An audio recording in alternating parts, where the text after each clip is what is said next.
main highway in the southeast of England. Across it spans an essential part of modern motoring, the motorway pull-up. Beside it stands an essential part of British life almost 30 years ago, an observer corps post. Rebuilt on an original site for the shooting of a motion picture, The Battle of Britain Out of Action, the eyes of Britain's observer corps were often the only means of communicating the size and force of a German air offensive as it crossed the English Channel and forged its way inland to bomb Britain.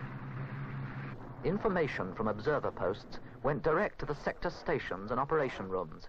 Here, the decisions of how to retaliate and with what force were made.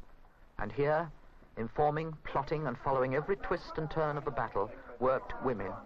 Often they'd hear their boyfriends or loved ones calling out as their aircraft crashed to the ground.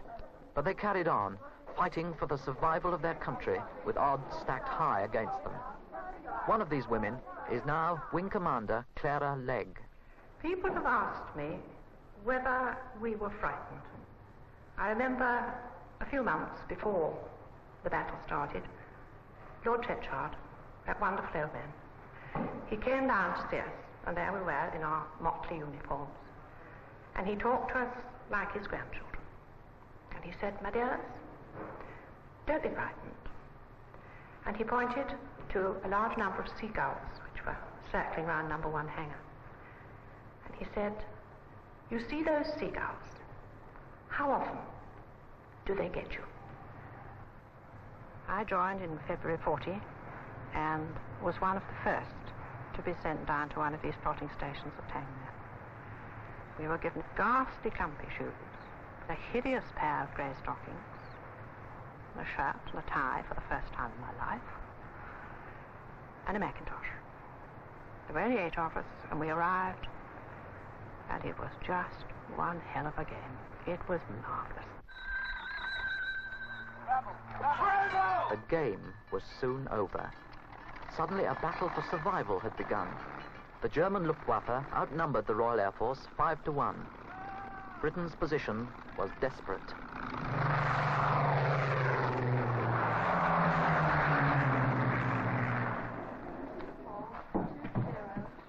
Ronald Adam, an operations room controller at the height of the Battle of Britain, is now advising on its reconstruction for the film. One had to control oneself just as one was a controller of aircraft. It was, or could be, very emotional when you heard men literally dying on your ear. But you hadn't got to betray anything of your feelings. One spent minutes with them before they took off. You talked to them and then you knew they were gone. Enemy raids were often unexpected and sometimes brought with them a few lighter moments. I was halfway through getting into my pants when a most urgent take cover came over the tannoy. It's just a little bit of amusing, really, to recall that one of our particular girls, I think she was the daughter of an Indian colonel, had a habit of having an oil bath. And on this particular occasion, she was in her oil bath.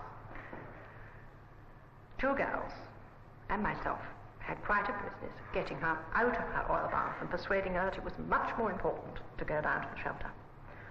We were therefore rather late in getting down to the shelter, and I remember I only just made it before the first crump came.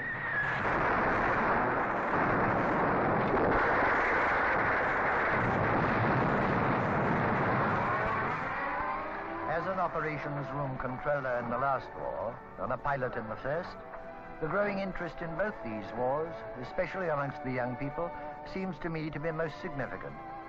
People want to know why they were fought, and I think that this film of the Battle of Britain will eventually become a document to be shown to future generations.